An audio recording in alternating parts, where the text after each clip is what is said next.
What's up, everybody? Chewy89 coming at you today with our first episode of the podcast, Omega Level Threat. It's me, Chewy89, here with Warhawk, a local player here from Milwaukee. We're here to talk. We got together, wanted to talk about MCP and just start a podcast and just get our thoughts out there about the game and just where we think it's headed and just whatever, right?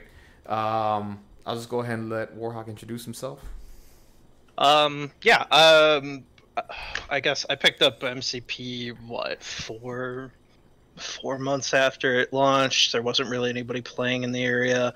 And me and my girlfriend at the time decided to get into it. I'm not with her anymore, whatever. Still ended up being a fun time. And I mostly was drawn to the project because I knew a lot of the guys from the dev team over on War Machine and Hordes, and I played that religiously for at least a decade. I mean, ever since I was in high school, I was buying War Machine models. So when they moved on to do the AMG thing and they revealed it was a big Marvel minis game, it was everything I wanted out of a miniature game, both on the development side and in terms of an IP that I could really get my teeth into. So it was just kind of like a dream come true, and I was becoming a little disenchanted with where War Machine was at the time, but we had this instead, and I think it turned out great. And then I just from there bought everything, and I don't know. We did what you and I did, the TTS League, 2 seasons. I did season 2. I did season 3. I finished top 8 season 2, top 16 season 3, something like that. I don't know. Yeah.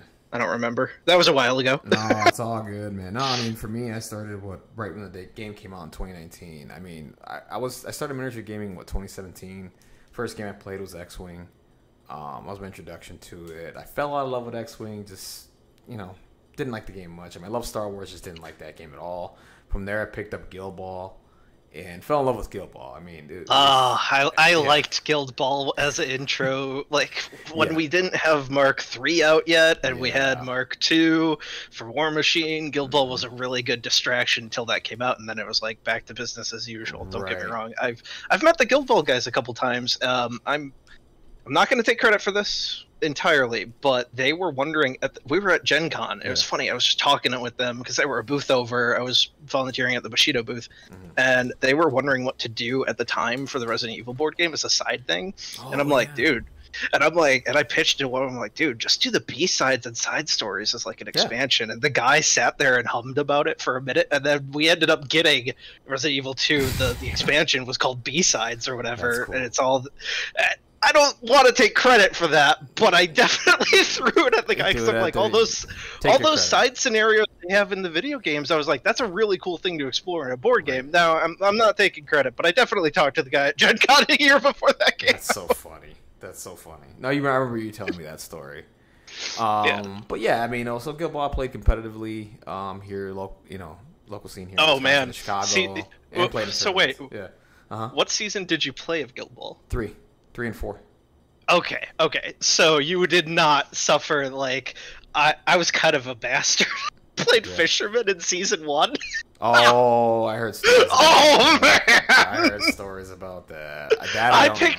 I picked them before people really picked up on how dumb they were, but they got balanced out, and games grow over time and they get better, but I didn't touch season 3 or 4, so that's season 3 was, in my opinion, season 3 was the best of the game. Season 4 started off okay, and then it just went nuts with it got out of balance. Either way, like, played it, kind of was falling out of love with it. Then my prayers were answered in 2019 with Marvel Crisis Protocol. I mean, I finally got something that, well, one, I'm a comic fan. I collect comics. I love the Marvel characters. It was the best of both worlds, and the game played very similar to Guild Ball in a way, because Guild Ball is kind of like has a little bit of War Machine in it, and people like relate has a lot of War Machine in it. Yeah, I didn't play much of War Machine. I'm just going off what people said, and I'm like, okay, yeah, it has a lot of War Machine in it. Yeah. The major difference is it's a test dice system like Shadowrun, as opposed to a raw dice system like 2d6 plus stat. Yeah. Okay. That's the major difference. But actually, it was weird. We actually knew about MCP before MCP as we know it today.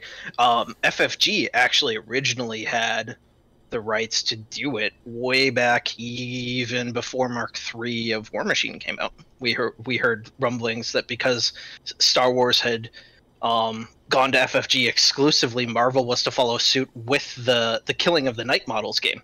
Oh, right. That's so right. When that contract ended, we actually had it on good authority that FFG was going to pick it up, and then obviously some stuff happened in the legal world and that didn't come to fruition. But if it had, we would have gotten it sooner, but I think it would have been a way different product, and I'm not sure I would have loved it as much, truthfully. Yeah. No, for sure. Yeah, no. And then, yeah, that happened, and once that game was announced, man, I was all in. And ever since then, I picked it up day one, been playing it ever since, love it. I mean, the game is fun. I haven't stopped having fun playing the game, which is good. I mean, every model that's come out so far, I have everything outside of Ant-Man and Sid and Viper. But everything else I have. Like, I mean, every character that's come out, I've enjoyed it, I've loved it. There's some models that I'm not a fan of, but for me, it's more the character than how the model looks, right? Like, it's funny. It's funny. I had everything up until this week because I've been buying Legion stuff. Right. So I was gonna pick up this week's releases, and I just looked, and I'm like, we're not doing anything for MCP in the store for 2 months. I suppose I could wait, but I think that's the first time I have not bought like everything that released as it came out after my initial buy into the game. Right. So the things I didn't buy, Deadpool and Bob, Domino, Cable, and then Luke Cage, Iron Fist were those this week's releases. That's about 2 weeks. Yeah, pretty much. Yeah, that's it. That's all that's coming. Yeah. So I mean, other people obviously have gotten hold of other stuff, but that's Yeah. If it's not on the shelf, I'm not buying it. Exactly. I can wait. Yeah, you can wait. Exactly. So yeah, man. And to me, I played in League Season 2, 3, and 4. Season 2, I made top 8. Lost to Sooner. In that game, he just beat me. And then from there, yeah, that game honestly came down to, it was funny. That game came down to me not just hitting anything on MODOK. But you know what's really funny is my season 2 ended in the top 8. First round just got killed, and it was because I switched my list from something that was really off. Yeah. I don't know. It was really bad, and like I knew I had some list mistakes with it in terms of cards and some extra characters, and I fixed all the mistakes, and then everything I had learned from the season went out the window, and I felt like I was playing a completely different list, and I like completely misplayed the whole thing and lost. Yeah. I'm like sitting there going, I shouldn't have touched the thing. I should have just stayed handicapped with what I knew and gone from there. Yep. That's how it happens, dude. That's how it happens sometimes. I mean, every damn time. Yep. There's so pardon much stuff. Pardon my French, but every time we get to change a list in the league, and I haven't done a league since 3, but it's like when you get an opportunity to change a list, you're like, I can improve upon this, and then you're like, and then there's no stop, pause, think. Wait a minute, but I've learned all these lessons with this list. Maybe I should just stick with what I've practiced. Right. You should just stick with what got you there. And that was my problem, too. Like, when I played against Sooner, I changed my list up a little bit. And, well, the problem was, I mean, I still played the same stuff. It was just, literally that game came down to, granted, he's a better player, right? But that game literally came down to I couldn't hit dice on MODOK at all for 2 rounds. And it was just like, okay, cool, I lost. Womp womp. And that's just like, and I don't know how I came back. Actually, I came back in that game and scored like 13 points and had a shot at it, but it was at that point it was too late. So you know what's really funny with my top 8 appearance in season 2. My first game was 0-16, and I managed to come that far back through the course of the league. It's funny. You know what the best part about that season was that I would literally. Okay, so I would. It started off loss, win, loss, and then win. I went on like a winning streak, right? But what was happening while I was winning was that on Saturdays, Randy would show up and play. So I would show up with my list or whatever and play certain scenarios, right? Like we would play that out, and literally, that's how it would shape out in my league game. And I was like, okay, I know exactly how to play this and what to do and what I need to do. And it was just flawless. And I was playing so well because of that. And it's all about practicing, your list as much as possible in the scenarios, and and all that because you're fresh, right? If you're not playing and you're not practicing your stuff, that's where the mistakes happen. At least in my opinion, like that's where the mistakes happen. That's where the misplays come in and all that. It was such a refresher. So when I went into league season 3 and 4, my biggest problems was I wasn't practicing my lists. I was just going with what I had, and I was like, okay, cool. And then I would just play horribly, and it was just I just did not do well at all. Like I'm like, okay, cool. Like so I skipped this season, because I'm like, you know what? If I'm not gonna put in the time, like I need to commit to it, right? So my goal is for season 6 is basically just pick a list, play it constantly, and hope for the best, and hope I do better. Because I don't want to be the guy that made one top cut and that was it. Like I want to make another one. You know what I mean? I want to show that I can do it again, right?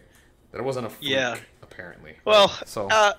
Yeah, well, I have to amend something I said. I said my first game was 0-16. I think it might have been 2-16. I lost 2 victory points to 16 and came back. I have to that look far up, in the standings. I have to look up what the scores were, but I didn't get blown out in any of my games. Like I didn't get blown out in any of my games after that. Yeah, I didn't get blown out. Even in my first game, I didn't get blown out. It was I was really out of practice. I blew and it showed. I blew somebody out. Like I think it was. I blew 2 people out of the water. I think 2 weeks in a row. It was bad. So like I would think one of them ended like 18-4. Yeah, one of the games I played, I ended up putting like 22 points. It was like 22-8 or something. Like it was pretty one sided. I think that was the game to decide who gets top 16 actually, because everybody was waiting on my game, and. Yeah, that game, like, because I think we were the last game and that was it, and that's what decided who was in top 16 or whatever. And like I think Desert came in and said, "Hey, what's going on in this game here? What's up?" And I'm like, "Oh, we're just about to end it." And the score was like 22-8. Like it was. I really put a lot of points in that game. I have no idea how you even get 8 points above. Oh, you can. Victory. It depends on how it. The only thing I can think of is like scoring 4 simultaneous things and the Wakandan herb on that turn. It was something. I don't remember what the scenario was either. But it is what it is. Maybe it wasn't 22. Maybe it was just like 18 or something. I don't know. It was so long ago. But I did score a lot of points in that game. I guess math is hard. Math is hard. 6 points. Hard. 6 points, not 8. My 6. bad. Oh, it is 6. Yeah, I didn't even care. Yeah, 6. So it wouldn't be as insurmountable as I thought it was. I was doing the math where it was 8, and I'm sitting there going, dude, I can't even think of a scenario where you can score 8 points over your opponent between the two. Right. But whatever. Exactly. Anyway, all right, so now that's us, man. That's us introducing ourselves, and I think we'll be able to do this podcast, if not weekly, maybe every other week, maybe once a month. Who knows, right? But we want to continue to keep this going. Maybe we'll get some guests on at some point. Who knows, right? I'm single. I have nothing going on. It's all good, man. Don't worry. But I'll find time, and we'll keep this going. Anyway, all right. So that's us introducing ourselves. So basically, okay, the first thing I want to talk about today is the new hot off the presses, Jean Grey. Jean Grey. So I have to go look her up, and should I guess what she actually does before I go look her up? Go ahead. Take a guess. Okay. I'm gonna say her threat value. Don't tell me anything. I won't tell you. Go for it. Don't tell. No. She's profile 2. Has to be. She's medium movement. I'm going to guess she is. God, she's gonna be one of those 3 or 4 points, and it's gonna be a close. I'm gonna say she's a 4. I'm going to guess her defenses are base without any superpowers. I'm going to say base. You mean like 3 across the board kind of thing? Yeah, but I'm actually thinking she's a 3-3-4. If I had to guess. She's definitely got a TK or a telekinesis. I think she's probably paying 2 or 3 for it and picking up a size 3 or 4 and tossing it medium. It's definitely medium distance. I can't imagine it's a short. I just don't know how big it's going to be. And I don't know what the power expenditure is going to be. She definitely has flight. Her builder's going to be mental. Going to be range 3, maybe 4. Uh, 4 dice. I don't think it's going to be 5. I think it's going to be range 3, 4 dice. Okay. I don't know what abilities it would have on it. I don't have a clue. Okay. Maybe a slow? Maybe a wild for slow or a wild for a status effect. And then her ultimate thingy... I can't imagine they give her more than 8 dice, so probably a spend 2, maybe 3 for 7 with some, like a stun or a stagger effect on it. And then she's got to have one other superpower, but I wouldn't know what it was. It's probably a Team X-Men thing, but I wouldn't know. That one I'm clueless on. So let's see how close I got. Let's just reveal the card and see what I got. Okay, so check it out. So you said well, hold on. I haven't brought it up yet. Okay. What's up? I should have. All right. Well, I got it right here. If you want me to read it off to you. Just link it. Just link it. All right, hold on. I got you. Let me link it to you. But I can read it off as I'm linking this to you. Sure. Yeah, because we're on a podcast. We are on a podcast and we're live. Not really. Go message it to you here. Well, it's in the Discord or whatever. Yeah, that's good enough. Whatever. Yeah. So let me go back. Oh, it is 5 strength, range 4. Okay. Well, I was gonna say she was 3, 4, 5. Oh, I didn't guess health. Whoops. That's fine. And she's a 5 threat. Okay. Yeah. So size 2, medium. Okay, so she's a 5 threat. That explains the extra range and extra damage. I would have guessed she would have been 5, 6 health if I had remembered health was the thing. Psionic Bolt, I'm not wrong. I did say a 3 or 4, like 4 dice. Okay, so she's range 4. 5 dice. After the attack is resolved, it builds. Okay, sap. Okay, they gave her sap power. Okay, I thought it would have been a CC. Yeah. And then Telekinetic Force gave her explosive. Okay, so that's not the CC I was expecting out of her, but that's okay. Oh, there's a throw attached to it. Yep. Okay. You got a throw. Size 4.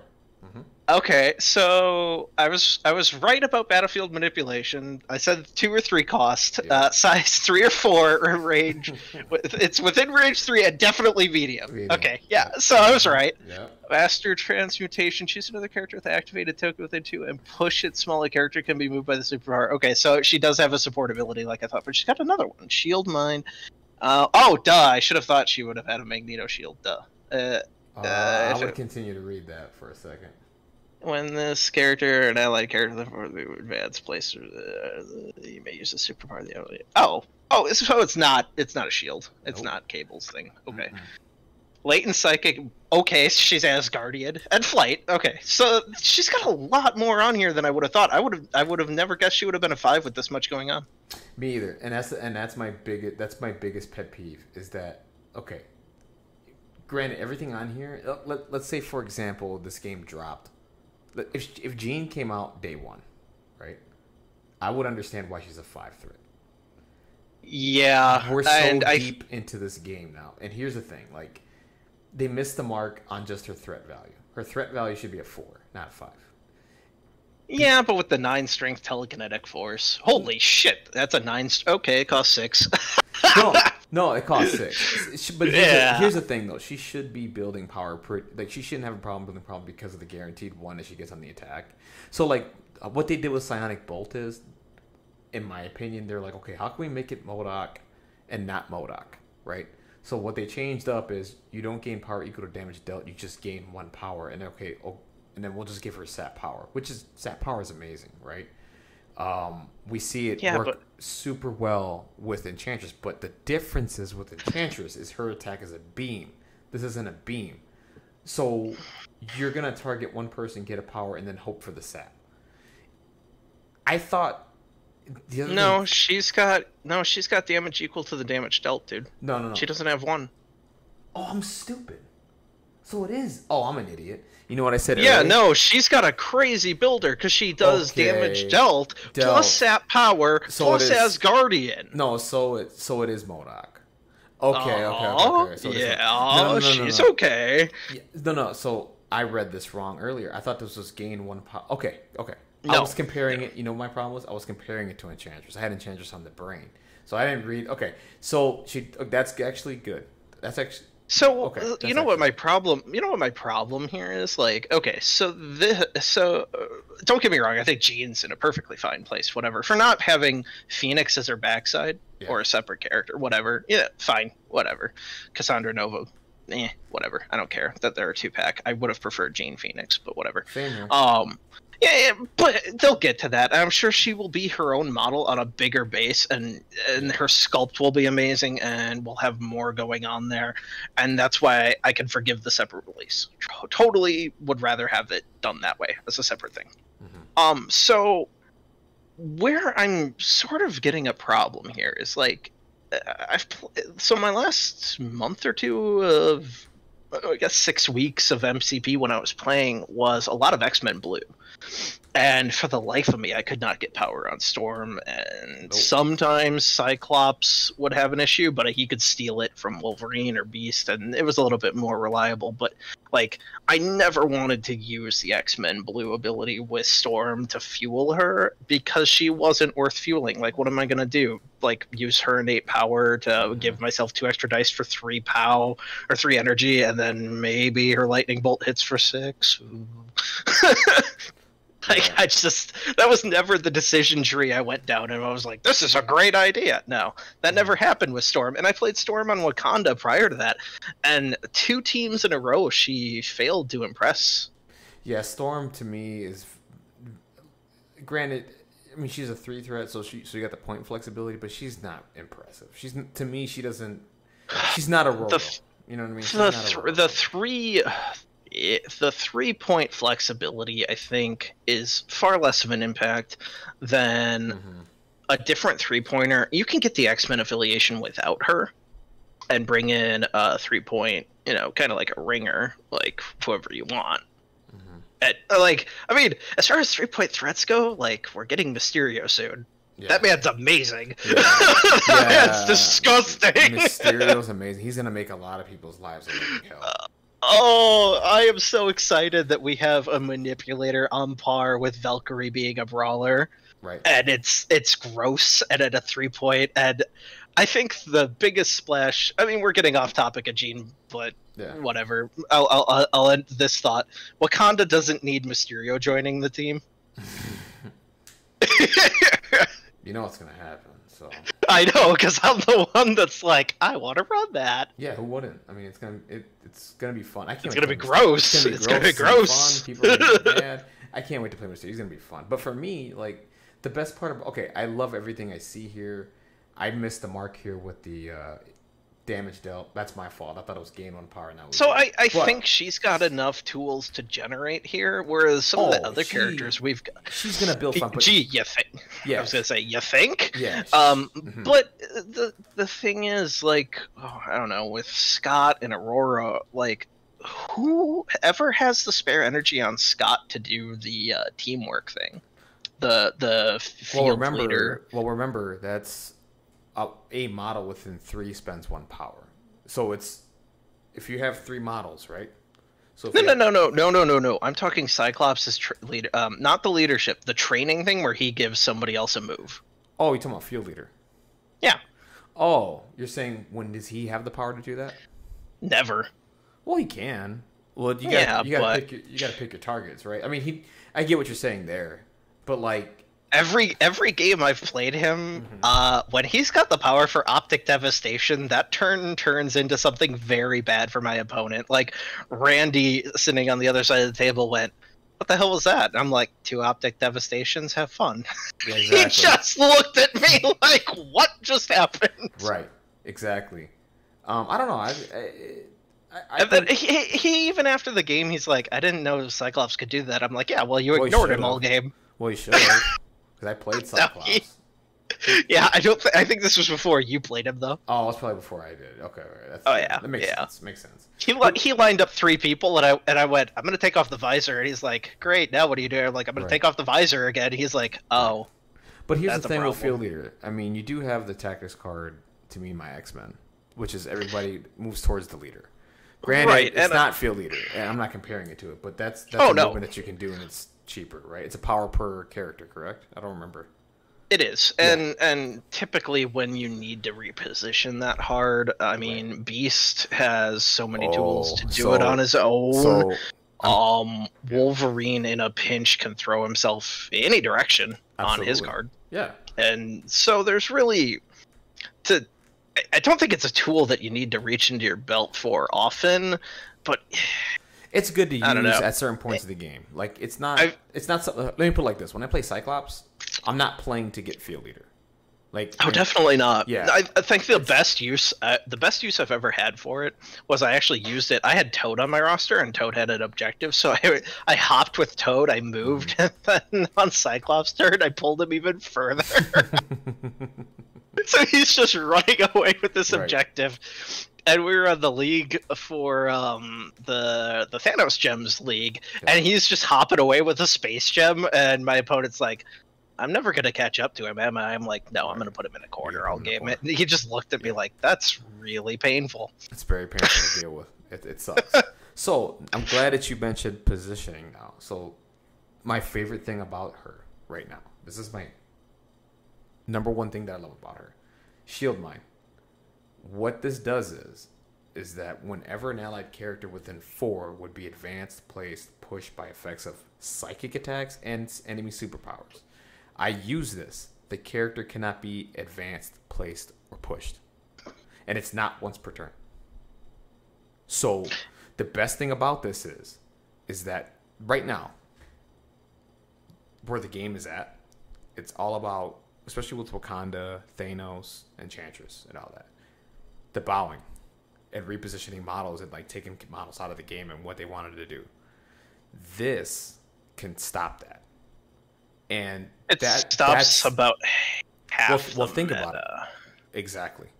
And that's what I love about this. If I can, how about this? If I can only pull this off twice, I'm fine with that. Because if I can stop you from taking 2 of my models and moving them wherever you want, I'm cool with that. Because once they start taking away your synergy and like repositioning models to certain areas, like let's say for example, they move you off Gamma Wave, right? And then you need that 1 damage, and then you know it dazes a model. You know you can prevent that now. You know what I mean? Yeah, no, I definitely see the. So the thing that it doesn't stop that is still really good. Throws. Well, yeah, I was gonna say Asgard. Wakanda still has quite a bit of tech that doesn't involve a superpower pushing you. Or a mental attack. Oh, you're talking about just Shuri with oh, that's right, with the attacks. Yeah. I mean, you're right. Even Black Panther with the push. Even yes. Yeah. Correct. So there's still quite a bit of tech that she doesn't shut off. Not saying she needs to shut off everything to be useful. I think you're right. There's definitely a lot of play, especially anti-throws. Like she stops you from throwing your opponent or having your opponent throw you off an objective. I found out. Well, we should be careful because I found out earlier this doesn't stop throws, so it stops pushes and like placements and stuff like that. But the throws not considered that, so it doesn't stop throws. It stops the placing and the pushing and all that. Well then, okay, this shutdown, man, this only shuts down like 20-25% of things I can think of prevalent in the meta right now. Yeah, so I like it. I like this for that. I wish they would have, like you just said, I wish maybe they should have said, okay, instead of making it psychic attacks, this should be any attack, right?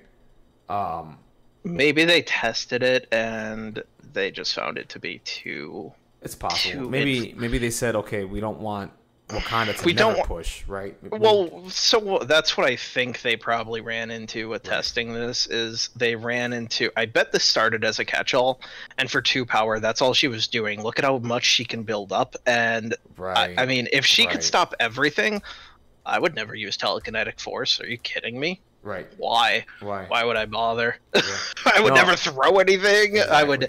I would just battlefield. I mean, I think my 2 things would be Master Transmutation, Shield Bind all day. Like, if I didn't have to spend on telekinetic force or battlefield, you know, like If I could just shield mine to hold objectives every turn.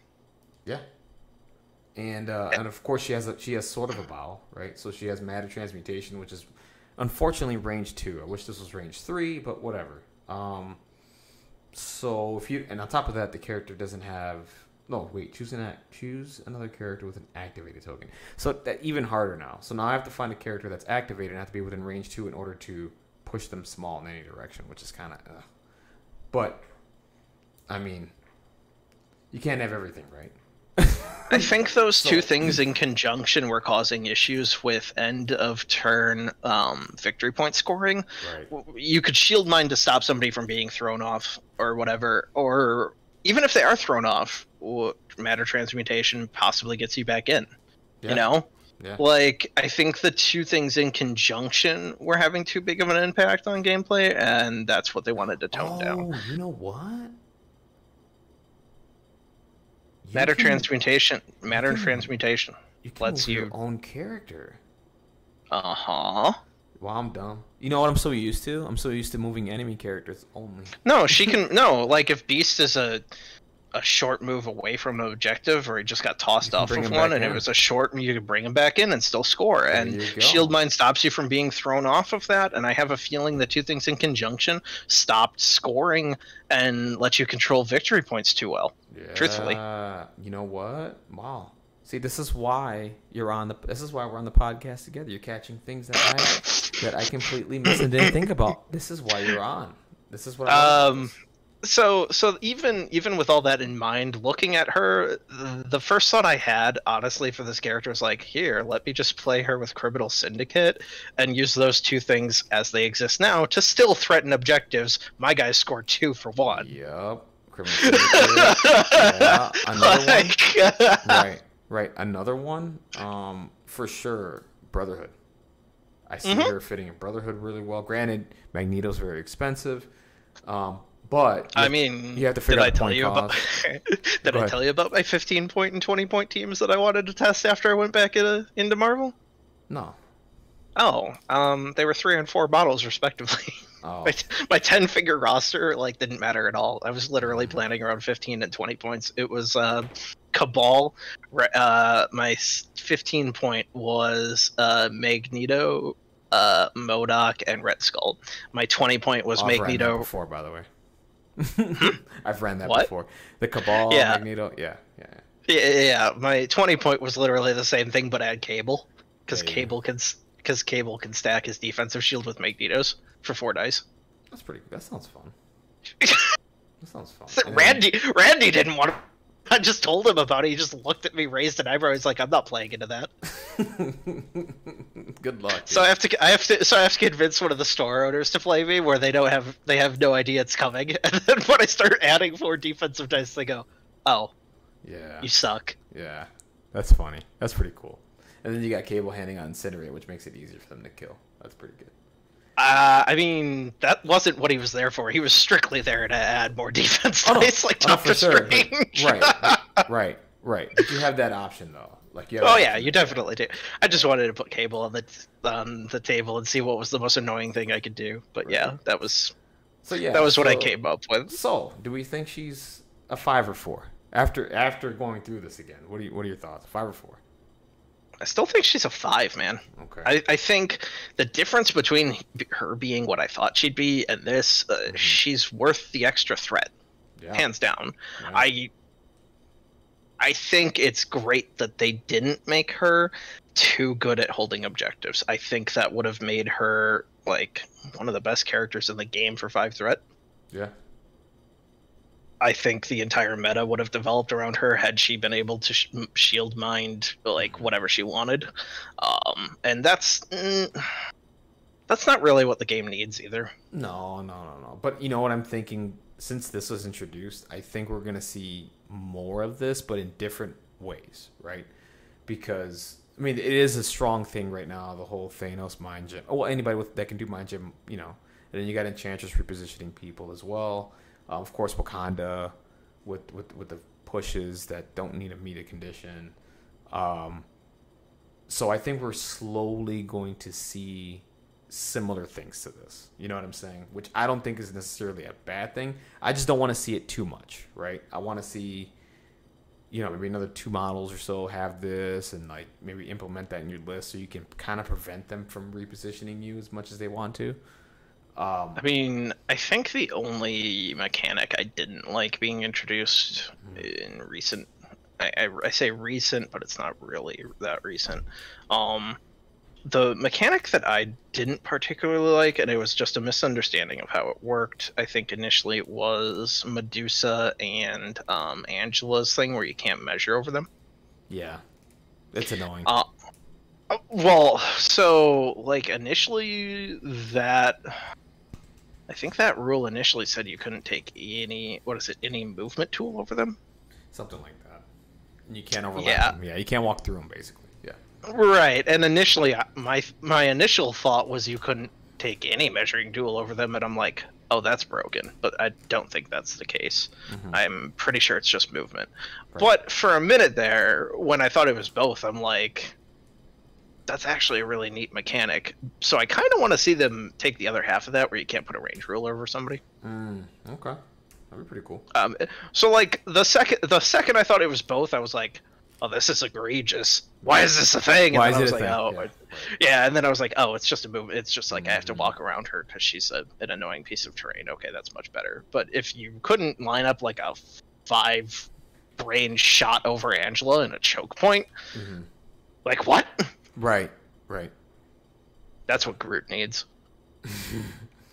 Do you know how good Groot would be if you couldn't put a range template over him? He'd be really good. I mean, well, he's already pretty.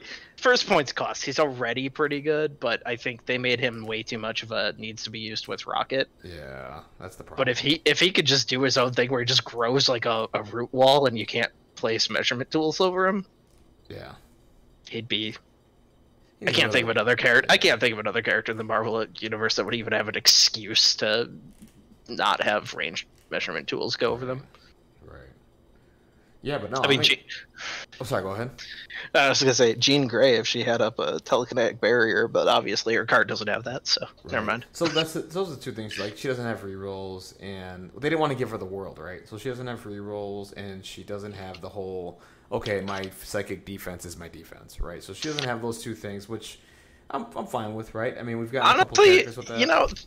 That was one thing I kind of expected to be on her card, and Same here. Yeah, but they've done it so many times lately. Right. I shouldn't say. Let's look at it. Let's look at it, right? So, Enchantress, you have to spend 2 power to not use her psychic defense. Magneto can spend 2 to do that. Ebony Maw can do that as well. There's one Mysterio. Mysterio. You have to spend 2 power to turn his off like Enchantress. Correct. Yes. So you have 2 of one configuration and 2 of the other. Right. And I don't think we need more than that because there's not. In most other cases, you don't have 4 characters with a similar mechanic. You have like I said, Medusa and Angela have that thing, and that's only 2. I mean, healing factor was pretty sparse until we're getting Lizard now. Yeah. And Deadpool, but I mean, it's characters that it makes sense on. I like to see that keyword more. The thing that I would have actually liked to have seen is, you know how they have Gembearer down in the bottom? Yeah. I really would have liked to have seen a mutant keyword at the bottom. Oh, okay. And the only reason I say that is because if we get Phoenix at some point, mutant characters could pick up Phoenix or take Phoenix shards of the Phoenix Force, like the A versus X comics. Oh, that'd be pretty cool. Where you had a thread on it, and and it culminated with Cyclops being Bamf, but and even Colossus in that comic before he got the shard of the Phoenix, Colossus had wrapped himself around Juggernaut. He was literally Juggernaut with Colossus skin, then got a Phoenix Force shard. Right. Let me tell you how disappointed how disappointed I was reading that character when they turned him into the Juggernaut during that whole timeline, during that whole AVX storyline. I hated every minute of it. It was like Colossus didn't want to be the Juggernaut. Like, I don't want to use his... Like, I'm like, dude, come on. Use it. Like... Make him be the biggest jerk on the planet with with the Juggernaut's power, along with the Phoenix. I was just so disappointed how they wrote his character during. Did you see the what if on that one or no? Nah, not at all. There was a what if where Namor gets a hold of 2 shards. Oh, nice. And Nova got a hold of 1. Oh, interesting. Nova Prime got a hold of 1. Right, that's sick. He's not even a mutant. Like, do you know what Nova Prime looks like with 1 shard of the Phoenix Source? No. He burned the galaxy, dude. Oh, that's sick. That's awesome. And Namor wasn't much better. He he boiled part of the ocean. Right. Yeah. Yeah. Anyway. Well, yeah. So Jean's on the way. I think she'll be here in 2 weeks. I don't know what Cassandra Nova's going to do. They haven't talked about it. The other thing is too. This is the other key thing as well. We really don't. Are they delayed? No, I don't think so. Jean and the thing that got delayed was the Lizard and all that stuff. That was supposed to be this week, but that got pushed back to July 23rd. This is still coming out July 9th.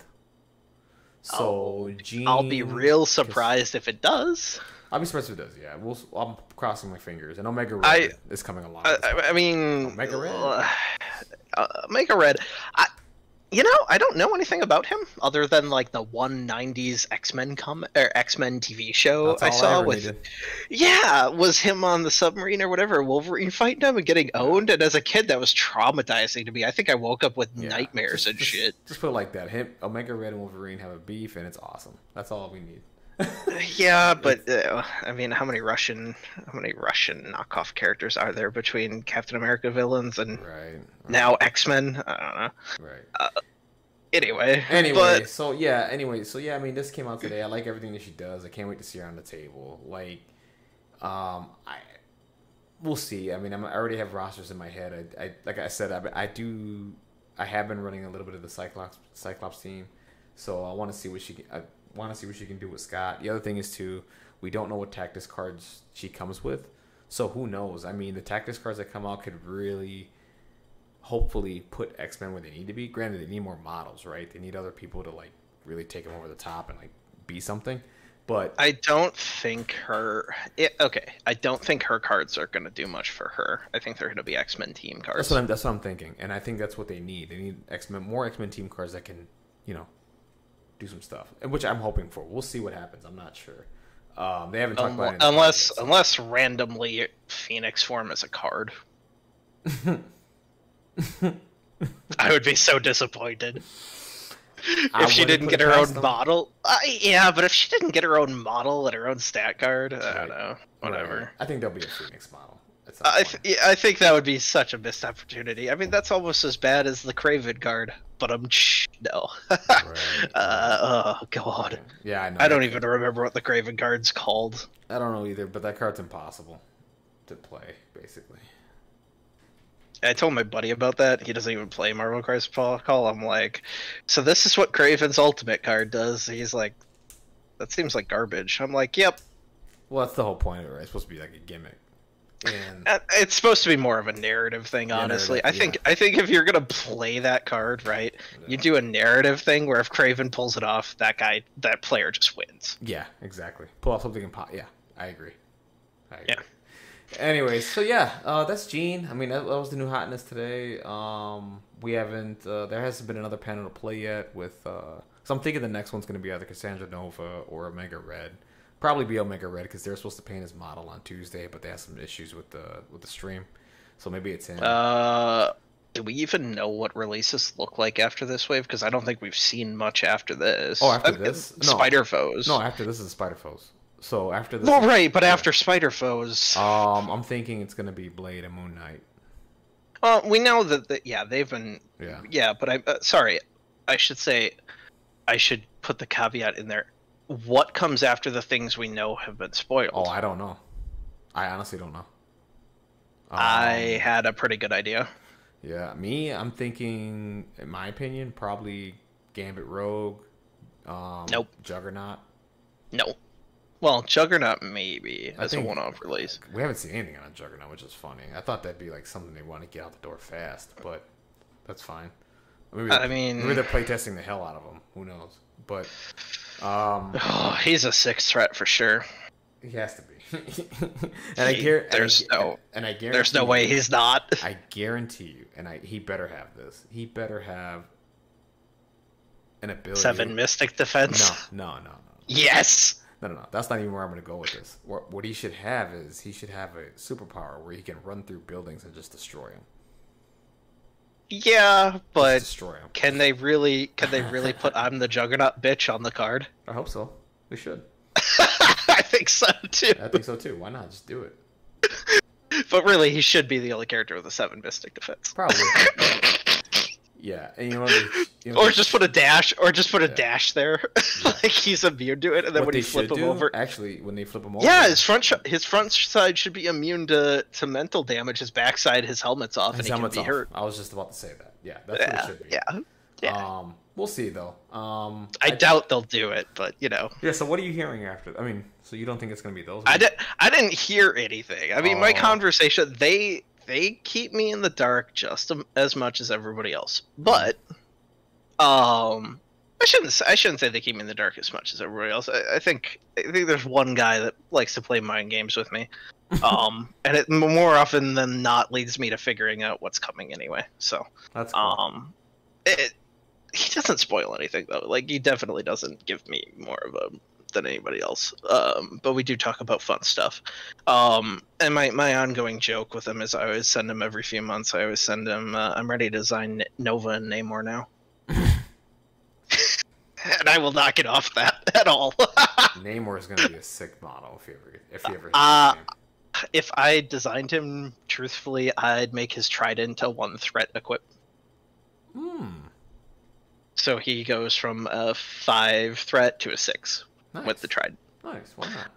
Because there's nobody else that has equipment or whatever besides the gems. Right. And I think Namor is 2 very different entities without the trident and with the trident. I mean, he's definitely a 5 without the trident. Right. Ultimate's universe, he's actually the strongest metahuman in the universe. Right. So, anyway, I digress. So my thought was, actually, I really was thinking that we're going to go for a new IP. Because we've gone standard universe and we've gone X-Men. I thought, well, not new IP, but I thought they would do another spin-off. I don't think they're going to start a new starter, because the X-Men were originally going to be a starter. I don't know if you knew that. I took a guess at it. I mean, that's the approach I would have taken with the X-Men. Well, so based on how they split the boxes and there's a new symbol in the corner, right? Like you would have, it's, they just repackaged it or whatever. Right. I don't think they're going to do a new icon in the corner, but I do think they're going to do a team that nobody's seen yet or even hinted at yet. Okay. I have a sneaking suspicion that sooner rather than later we will get Morpheus, and I think he's being held back because of the movie. Oh, yeah, that makes sense. Yeah, I mean, he made Blade and Moon Knight. Right. Pardon my French. Moon Knight effing hates that character. Like nobody else. I mean, aside from Blade, Moon Knight's his number 2. Like, I want to kill you. Right. Morpheus would make a lot of sense with Blade. With the Blade release, the Blade and Moon Knight. Well, I don't know what the other bad guy would be, honestly. Yeah. Like Moon Knight doesn't have. Yeah, maybe Moon Knight doesn't have any. Moon Knight doesn't have any crazy entities that are really out to stop him other than Dracula, but like that was more of a joke than an actual rivalry. Right. I mean, Moon Knight's got 3 personalities. Who knows who he really hates, but I think it would be Morpheus and another Spider-Man villain. I wouldn't know who, because Morpheus is technically a Spider-Man bad guy. For sure. It could be something random like Electro for Sin 6. You never know what they'll do with that sort of thing. Yeah. But if I had to guess as to what new team they were going next, I would actually guess Fantastic Four. Yeah, I think truthfully, I think that'll be a nice way to do, like, start off year 2 and then bring in Doctor Doom too as well. Well, yeah, there was that, and then you also open up Skrulls as a faction. That too. Cool. And they've already done Inhumans, so it's not impossible. Inhumans came out of the Fantastic Four comics. It's not really that far of a stretch to be like, let's go back and do the base team and some of their other villains or whatever, and just include them in the base set. But I think that's the direction they want to go. And we're still seeing on the Asmodee release boxes and stuff for that Sentinel kit and Dormammu. Oh, that's right. Now, if I have not gotten a confirmation from anybody, nobody spoiled anything for me. I don't have special privileges. I just play fun guessing games with Pagani. I have a sneaking suspicion the Dormammu model is actually a big one like Sentinel, and then we get a smaller version with a stat card. Oh, okay. That's pretty cool. Because if you're doing that character right, you remember the movie? He's massive. Freaking ginormous. Yeah. Actually rewatched the movie. His head looks like Galactus for no reason. Doesn't it? Yeah. Yeah, no, it makes no sense. But yeah, so I think he's gonna be a 5 threat at least. Gotta be. And then his event stuff is, I don't think they're gonna do it as a league kit, but if they did, that'd be cool. I think the Sentinel is gonna have a league thing with it. I think so too. That'd be a fun one. I never got to play the Civil War one. Is that on the website or is that a kit? It's on the website. You can find it on the website. It was actually pretty fun. Me and Randy played it. It was actually kind of fun. So, I mean, I know they're between a bunch of stuff. They were doing those Ultimate Encounters for a little bit, and I'm kind of hoping that they go back to doing those. It'd be cool to see Phoenix as an Ultimate Encounter. Same here. I would. I mean, I would like to see I would like to see Galactus. I would like to see... Dormammu's one. Dormammu's one. I mean, Dormammu and Sentinel are supposed to be Ultimate Encounters. Right. According to the Asmodee thing. Right. Heaven... Lord knows when those are coming, because those were leaked so long ago. Right. So long ago. Yeah, I don't know. It's interesting to see. So where I think the game actually, we were going to talk state of the game, and I think state of the game. Yeah, go for it. One of the so this sort of segues into that state of the game right now. Like, we have seen the community, the competitive community, not the. Obviously, it's a very casual game, but the casual community plays whatever. You might as well pick 3 random scenarios and go from there. Or, if you're thinking about what your list does, you bring 3 that are kind of favorable to you. But the competitive community, right? Like, that is a totally different monster. They only play a fraction of the scenarios. Oh, yeah. Truthfully. And I'd like to see... So our early releases, we were getting a lot more of the crises, and they've slowed down on that. Yeah. I'd like to see them get back to more of those, but I almost feel like more is less, or less is more. Less is more, yeah. Right, less is more. The problem, from a competitive standpoint, the problem is you only use maybe 5 out of each. The thing with that is you got to remember. So, like right now, right now Wakanda has the 70% win rate in League Season 6. Not that 70% of the people are taking Wakanda. It's their win rate is really, really high right now. I would say their win rate's always been. It's always really been. It's always been like that. They've always been the best team in the game. I don't know if I'd say that. I'd say they're the most consistent because they can have an effect on the game without needing dice to be in their favor. Right, and Wakanda Forever is broken, which is a card. Which is a card I've always said was broken. I mean, spending Wakanda 1 for power. never. Yeah, I mean, spend 1 power, do a free attack. I mean, it's huge. Right? I think you missed it. I said Wakanda for never. Oh, you did, yeah. Wakanda for never. But like the thing is like, so right now, I mean, yeah, they got a 70% win rate. But here's the thing: there are people taking like different variations of Wakanda. Right now, I saw a game with QTR versus Sploosh, right? And QTR is playing Thanos with Wakanda. And it's interesting. He's playing right? what? He's playing Thanos. So his list... Oh, Thanos. I keep saying Thanos, sorry. Thanos, you know what I mean. But, like, he's taking Thanos with him, and it's interesting. You know what I mean? And Thanos is... First of all, he's a tank. He can take a gem with him. But, I mean, that's an expensive model to take with Wakanda. And it's interesting. You know what I mean? I see other people taking Scarlet Witch. I see other people taking Enchantress. Like, they're not just all... It's got the same... How can I say this? They're going to play the objectives that favor their team. Right? So you're not just going to take willy-nilly... Okay, I like this one. No, you're going to take what's your team's strength. You understand what I'm saying? So at that point, yeah, you're probably not going to see a lot of scenario diversity, I guess is where I'm trying to get to. No, so the problem with that though, and this is not just like a newest season thing or Wakanda being, you know, Wakanda's always been good for the reasons it'll always be good.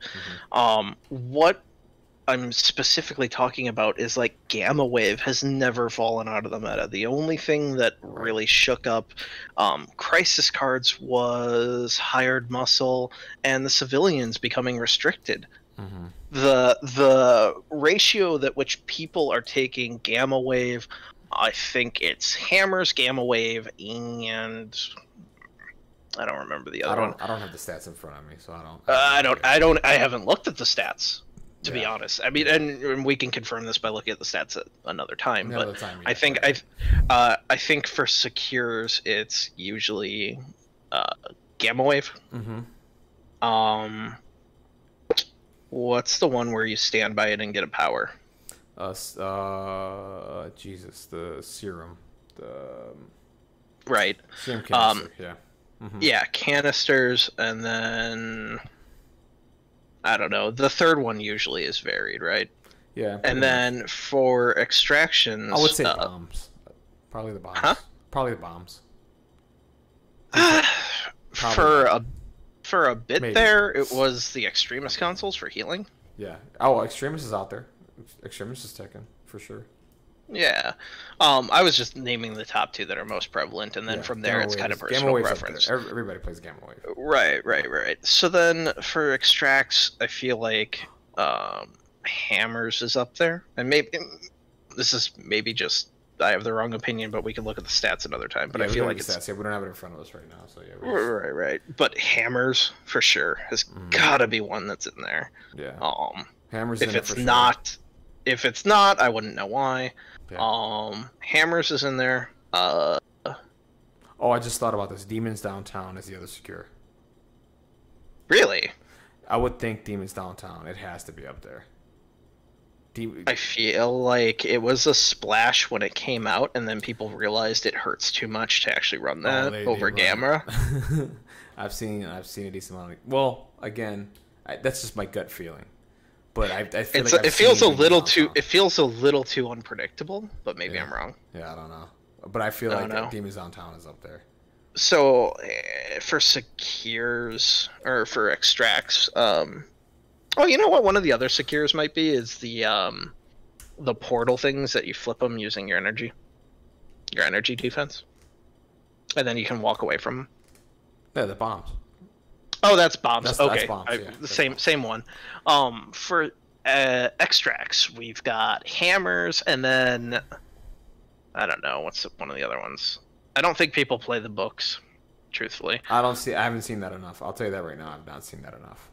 That was the one time I got use out of Storm. Was she had a book, and then you could actually use her increased die pool on the book beam, and everything gets +2 times. That's funny. That's actually funny.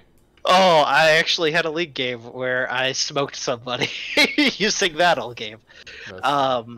Yeah, so I don't think that's one. Definitely Mutant Madman does traps downtown or whatever is not one. That's a secure though, I think. That's a secure. Yeah, I can't think of any extracts. Is Serum an extract? No. No. What's the one I'm thinking of? Are you thinking of the Senator? No. It's a bottle or something you pick up. A bottle. It's Corset. Oh, you're talking Cosmic Cube? No. Yeah, Cosmic Cube. Cosmic Cube. Cosmic Cube is. Yeah. I'm pretty sure. I think that one's taken a lot. So it's Hammer, Cosmic Cube are the two I'm thinking of, and then I don't know, dude. I can see all the tokens, and I can't. Everything's just in my box, you know. No. All the objectives are just thrown in there. No, it's fine. Like my thing is right now. So like, I mean, I did it. Like I did a video before the season started who I thought would be the top 5 teams, and I think I hit on all 5. Like for me, it was gonna be Wakanda, Brotherhood. What's another one? Syndicate. I think I might have had Criminal Syndicate in there, but I don't think they're doing so well. Web Warriors might have been another one. I would have put money on Criminal Syndicate over Web Warriors, but that's me. Yeah, I like Web Warriors a little bit more. I like Web Warriors. It's just but, you're relying too much on dice. Yeah. I mean, when I played them, I got spanked by Randy. I think 3 out of my 5 games with them, or I don't know. It might have been Jason for 3 out of. I just couldn't roll defense dice to save my life, even with multiple rerolls. It was just all blanks. Right. Oh, yeah, exactly. Black Order's another one, which they're doing really well. Black Order. Is Reed playing them again? Yeah. Oh, yeah. I believe so. I mean, Sploosh is playing Black Order right now. Yeah, but Morgan Reed, I think, plays a better Black Order. Probably, most likely. But but Sploosh picked them up. I mean, that's so it. That's one of the teams right there and they're doing well. I think Morgan Reed. I think his name's Morgan Reed. Anyway, last name Reed. I remember one of the games I was watching for one of the seasons I wasn't playing in. He actually tabled a guy. Yeah, I gotta. And that was the only way he was gonna win too. Actually, right. And I gotta say though, where the game is at. Like, granted, with all that being said, I still think with how far the game is in, it's still a bit balanced. It's still balanced, which is surprising. Because usually a game at this point, you would start seeing it like, oh my god, it's getting ridiculous. Because you can only, with developments of games, I mean, shit will get out of control at some point. It happens. You know what I mean? You can't be perfect all the time. Not that AMG's been perfect, but they've been pretty damn good with everything that's been coming out, right? I think, like, not that I criticize AMG. I love AMG. I mean, I moved games because 2 of the 3 wills moved over. I love AMG. So, Pagani, if you're listening to this, I still love you, buddy.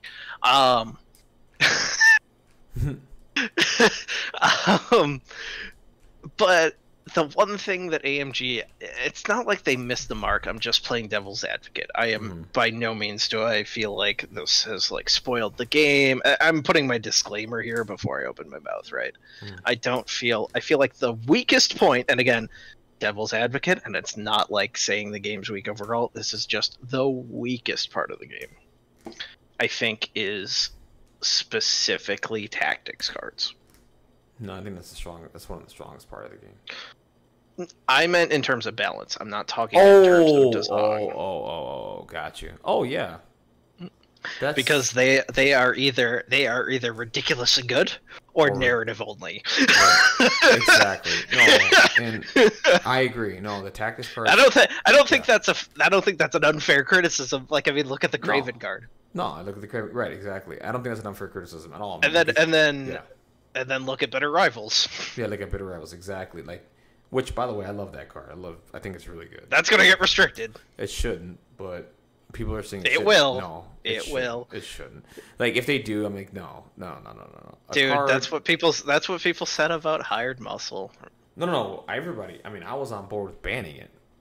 I remember making a video on how stupid it was, and everybody else was talking about banning it, and that was the right decision. It was a dumb card. I don't even know how it left the office. the way it did. Uh, But it is what it is. I don't think Bitter Rivals is worth banning. I do think that because they can't add a range restriction to it, it should probably hit the restricted list. No. Bitter Rubber should not hit the restricted list at all. A card that, like, for me, so, like, the reason why I say that is because, I mean, all it does is knock off one attack, one defense die for one turn. Granted, that's huge, right? From infinite range. Well, no, it's range 3. No, it's infinite range, dude. No. No. The person... For you to play, it's range 3, and you have to be within... Come on. Hold on. I'm getting the card up. Hold on a minute. Hold on. That's ridiculous. You're about to get your eyes wide open. Well, no, buddy. I played this card a million times. I know. It's not... No, you choose a character within range 3, and then any character within range 3 of that character is minus 1 die. Nope. You can choose from toad across the board. There's no limit on where you can play it from. I don't think so. God, That's the only reason. That is the only reason it should hit the restricted list in my mind. No. Hold on. We're gonna look it up. We got to get some music for these moments. We do. Well, that's where I have to learn how to edit. That's where my video editing skills need to come in at some point. All right, Bitter Rivals. Here we go.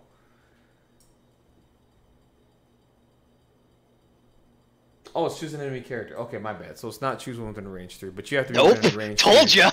Dude, I had 3 energy on Toad while he was sitting in the corner, and I Bitter Rivals somebody. Right. That's right. That's fine. I still don't think that's worth restricting.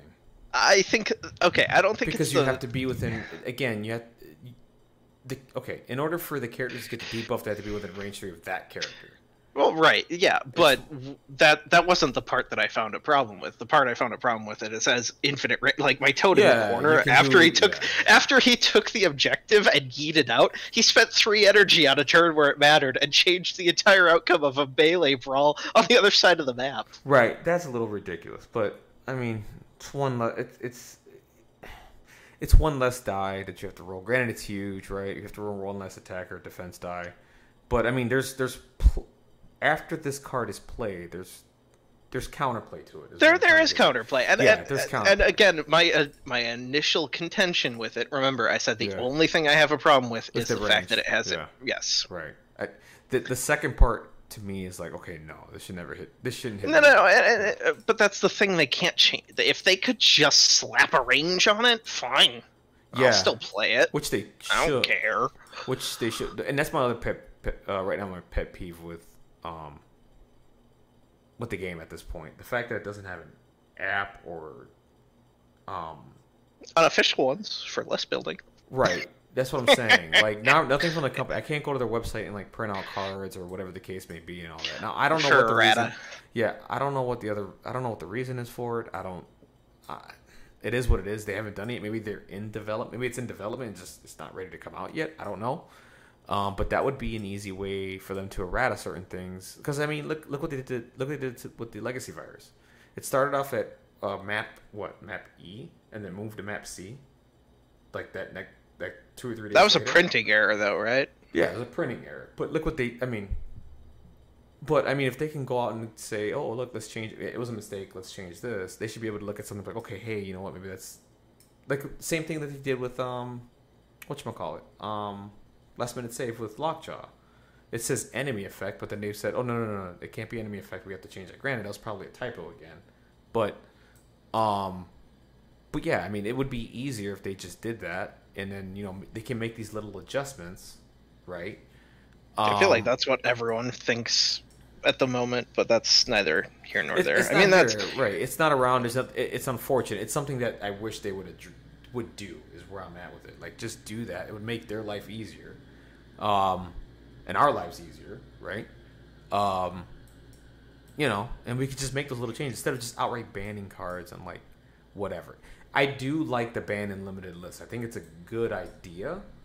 What I don't want is for cards to sit there forever, right? I want at some point, hey, maybe make an adjustment to drop off. You know what I'm saying? And like have us play it again. You know what I mean? They did. Well, they did with with the and I'm like, okay, so why can't you just re-release Drop Off and whatever? Because they don't want it. They don't want it on everyone. They just want it on A-Force. Yeah, they want it on A-Force, which is whatever. Whatever. It is what it is. But I wish they would do that. But that's fine. Maybe that's something they're talking about. I don't know. I'm not making the decisions here. So it's no, I know. So the only thing that I guess. So you have 8 cards. If you're playing this game competitively, you have 10 characters. Some of them might be gems. Mm-hmm. You have 8 cards. Mm-hmm. 5 of which you can bring to a game. Yep. The disparity between like useful cards for your team and stuff you will never bring is huge. It's huge. And I wish that would go up to, personally, I would like to have more cards. I think that would solve a lot of problems too. Just do something ridiculous. I'd make it 16. Make it 16, bring 5. At least at that point, I have cards that I was thinking, like for example, right? I have 8. I'm limited to what I can bring. What if I was thinking about 7 other cards that maybe could have changed the game around if I would have played that card? Because I was thinking about it, right? But I'm like, I don't have room because other cards are better. Well, my Season 2 team, for example, was 5 Avengers, 3 Asgardians, and 2 Wakandans, or something like that, and I could literally play all 3 teams. Right. No, I couldn't play Wakandans. No, maybe I could have. Was it 3 Wakandans? If you had Okoye, Black Panther... No, I had Panther and Shuri. No, what it was I could play Asgard or... I could play Avengers or Asgard, and then I had 2 Wakandans in there that were really good. Yeah, so Black Panther and Shuri. Oh, it was definitely Black Panther and Shuri. Yeah, there was no question about that. Absolutely. And then the Asgardians was Thor, Valkyrie, and Loki. Right. So, I mean, and then the Avengers were, I don't remember. It was Cap. Right. Black Widow. There you go. That's the other one I remember. Okay. And another thing that I think another change that I think would be nice too is let's up it to 5 extracts and secures. Let's go from 3 to 5. Right there, you're bringing 10 scenarios. Like I think that'd be a nice fix. Like make it 5 and then draw 3. There you go. Like that. We have enough to do it. We have enough scenarios to do that. You know, it's not like it was at the beginning of the game where we only had like 5 extracts, 5 secures. Like, yeah, but I think that sort of inhibits what you want to be doing more. It's way more random. I don't know. I mean, I already hear people like every time they have a plan for a secure, they always discard it. Which is like, I need this card to do what I need to do, but then they discard it. It's like, oh crap. Maybe that increases their chances of getting that card that they wanted. You know what I mean? To get their game plan going. I mean, with 3, I feel like you should have a plan for all 3. Oh no, you should have a plan, but like you had your heart set on this one thing. Granted, you shouldn't, right? But you know, you went into this game, okay, I should get this card, and you don't. You're like, oh crap. Again, granted, that's the game, and that's what makes it interesting, right? But I mean, for the Reality Gem League or whatever, I was like, I had no plans. All of those were really like over the top. Frickin' Randy got time. I think we got time space or time reality or something like that. And then his next game, he got another time, and he was bringing Corvus with the time gem. And I think Corvus went off like 5 actions 2 turns in a row, both games. Yep, Corvus did that. Yeah. Corvus that was, well, no, he had the shard of the time gem from the scenario. Then he had the time gem. Oh, I get it. Okay. Yeah, no, it was gross. I bet. That's fun. That's so fun. No, it wasn't, because like his wife had a shard too, I think, at one point. So it was literally double activation with like 8 actions between the 2 of them. Damn. That's sick. Yeah, he killed half the X-Men in one turn. Right. Wow. And then I just looked at him and I went, "This is stupid." And he just laughs. He's like, "I didn't pick the scenarios." I'm like, "Yeah, but they lined up in your favor." Right. And it kind of feeds back into what we were talking about, like, if you know your scenarios feed into your list like that. Like, I didn't plan for Aurora to get the stupid infernal book for the one thing. It just happened to work out really well. Mm-hmm. But if you plan around that sort of thing and you're only, you plan for 3 on extract and 3 on secure, I feel like that's perfectly fine. Up until once we get like 10 of each, okay, maybe we could up it to 4. I like what Legion does, honestly. Yeah, it's okay. I played one game of Legion. I'm like, that's interesting. You just, what is it like? It's kind of like it's a draft, and then from there, it's like, that's how you make them. That's the I don't like that one player brings everything, but I like the system. Yeah, it's pretty good. But that's a different thing. Yeah. I don't know. I don't know what they could do to, because what happens when we get like 12 of each, right. secure and extract? Right. Like, do you really want? Do we still keep 3? Well, I mean, look how many cards. Look how many tactics cards we have in the game now. We have over 100, and we're still limited to 10. I'm sorry, to 8. I'm sorry, we're limited to 8, and there's so many options, right? And that are there that you might want. Like I said, I mean, I would just have them try it out. If anything, like, have us beta test it, right? Like, give us this option, like, let's have us make a 16-card deck of tactics cards, and let's see how. I would say 12 for now. Think 12. Split the difference. Split the difference for now. 12 is fine. I'll take 12. Well, because right now we have 8, and 3 are going to be situational, and 5 are going to be your staples or whatever. Right. But if you expand that out to 7 are situational. And you can then potentially silver bullet some stuff for stuff that is hard counter. Mm-hmm. Then it becomes a little bit more like a sideboard for your standard card game. Right. I don't think there's a lot of silver bullet options in tactics cards at the moment. Mm-hmm. But, well, I don't know. I feel like there's definitely some situational cards. Like, I'm not going to want... Like, I haven't even taken Brace for Impact out of my 2 restricteds lately. You've taken it out, or you haven't taken it? I haven't taken it. No, I can't take it out either. It's so good. It's really good. Yeah, but I'm taking Med Pack and other stuff instead. Oh, so you aren't taking? I'm not taking. I am not taking it ever. Got it. Oh, that's okay, so if that came off the restricted list, I'd still probably play it as a sideboard card, truthfully. If I'm playing into Asgard or something, mm-hmm. okay, then it comes in. But, like, at the time that card got restricted, along with the other ones, like, we had Asgard flying around throwing people into stuff all the time, and it would just save you a bunch of damage. I don't feel like that's the case anymore. Right. Well, I don't think it's necessary every game. Right. Whereas back then, it was kind of necessary every game. Like, Valkyrie was everywhere. I mean, she still is, but it's not like... Well, Magneto's around. Yeah, but I mean, Brace for Impact was like, you saw a use for it every single game. I just played into... Defenders, I think, was my last game, and nobody threw me in anything. Right. Yeah. No. Yeah. Mm-hmm. I could... Okay. The Defender's really the only person that... If you're playing straight Defenders, the only... I think Luke can throw... Luke wasn't out yet, so... Let me see. Hold on. 1 second. I think Luke can throw terrain only, but I'm not sure. Yeah, it's only terrain features. So the only person on... If you're playing straight Defenders... Valkyrie's the one that can throw people and terrain. I think it was straight Defenders, and the only, like, super oddball character was, like, I think there was a Hawkeye in there. Okay, so then, yeah, you had nothing to worry about when it came to throws then at that point. Not really, no. Yeah, so then there you go. So, yeah, that could Brace for Impact. The worst thing I had to worry about was 7 Cinnabons of Cinnabis. Oh, that card. That gimmick.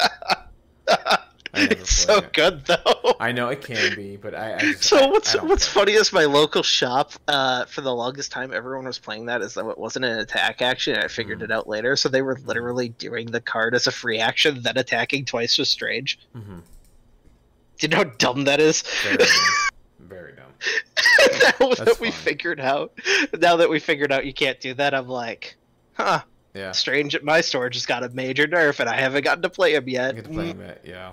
I swore off playing him until Luke Cage and Iron Fist came out. Well, now I'm more excited to play him. I mean, I have a new Defenders list now, with Luke Cage, Iron Fist, and the Heroes for Hire card. I love that card. It is so good. I haven't looked at the cards yet, but it's beautiful.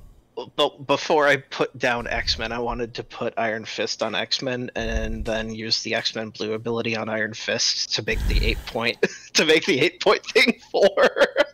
Dude, you know what though? That attack is really, really effective. I know, but that's so stupid, right? It's like stupid. It's fun. Yeah, but I mean, making the 8-pointer go down to 4 on X-Men Blue. Well, 5, because you can only do maximum of 3, right? I thought it was a just restriction. Hold on. See, this is. I don't think there was a restriction. I think there is. I think it's up to 3. Hold on. It might be up to 3. I don't care. Whatever. It doesn't matter. The fact that you can bring it down from 8 to 4 or 5 or whatever the case may be. Let's see. Yeah. I was gonna put no matter the cost on them too. Oh no, so it's a minimum of 1. I'm sorry. So you can bring it down to 1. Duh. I thought that was the case. That's what it is. Yeah. Yeah, no, that's what I was gonna do with him. I was just gonna be like, everybody else, it's Goku time. Yeah. Fuel the Iron Fist. Yeah, with your spirit energy. The other thing too is when I played last week, because I tried out the new list, right, with Luke Cage, portals, and all that stuff. I didn't realize Iron Fist generated 2 power a turn. I looked down at his card. I was like, oh, he generates 2 power. Mm-hmm. Yeah, my plan was to literally get him to do a punch like, I don't know, 4 times a game if I could do it right. Right. That's awesome. I love Iron Fist. He's grown on me. I love Luke Cage as well. I like him better in the comics than the TV show. Yeah, same here. Oh man, I don't know. Well, anyway. I don't know. I got nothing else. You got anything we didn't. No. We got one more thing. We got one more thing. Do we? Okay. We do, because we didn't actually talk Sinister 6 release stuff. Oh no, yeah, we did. Yeah, you're right. Yeah, other than partially shitting on Kraven. I love Kraven for the one card. Oh, for the one card, that's right. I mean, for the one card, we griped about. I griped about the card on 2 different instances. Right, I think that's true. Yeah, but whatever. So like, I'll just for those releases right now. So I love the Lizard. I love that he's a 3 threat. I thought he was going to be a 4 because I thought he was going to have like above average. He's got the opposite thing that happened from Jean Grey. I feel like I thought he was going to be higher points and do more, and the fact that he's 3 and does exactly what you want him to do, I think he brings as much to the table for 3-point tanks as Valkyrie brings for 3-point brawlers and Mysterio brings for 3-point control. I disagree on the Valkyrie part, just because of the fact that his main attack is only 4 die. And I'm telling you right now, this is going to fail. Tail Whip is going to fail. It's not a good builder. It's not. Oh, no. Yeah. I said I think he does what Valkyrie does for brawlers, but as a tank. For sustain. For a 3-point sustain piece, I'm not saying he's going to meet what... So I think Valkyrie is the best 3-point brawler in the game, right? Mysterio is going to be the best 3-point control piece. I feel like Lizard's going to be the best 3-point stay here on a secure and be hard to remove. Because he stops damage incoming, he regenerates, and he's got just enough control to like fight for the point. I don't think him doing damage is what you really... You're not bringing him for damage. You're bringing him for those other pieces. You mean like the throw? Yeah, but I mean more to the point. He's got staying power. Well, he's only got 1 healing. He's minus... Okay, so he's minus 1 damage, so he's already blocking an attack. That's good. Mm-hmm. So on physical... So he's a tank, yeah. No, that part I get. And the other thing is he has healing factor 1. Yep. It's just... I don't know. I think he'd be too good with healing factor 2. No, he doesn't need healing factor 2. That's not what I'm bummed about. It's his tail whip, man. Like, my thing is I want consistency. Like, my problem with this is, and I've seen this fail with Green Goblin. This is the 4-die builders that we got to pay attention here. It's equal to damage dealt. They don't work. Storm. It's dead on arrival. It's dead on arrival. It just is. Okay, like look at Okoye at 2 points who does a spear throw, and she consistently gains 1 power just for chucking a fucking spear. And it's a 4-die attack. It doesn't do much, but the whole point of it is that it consistently builds power. This is not consistent.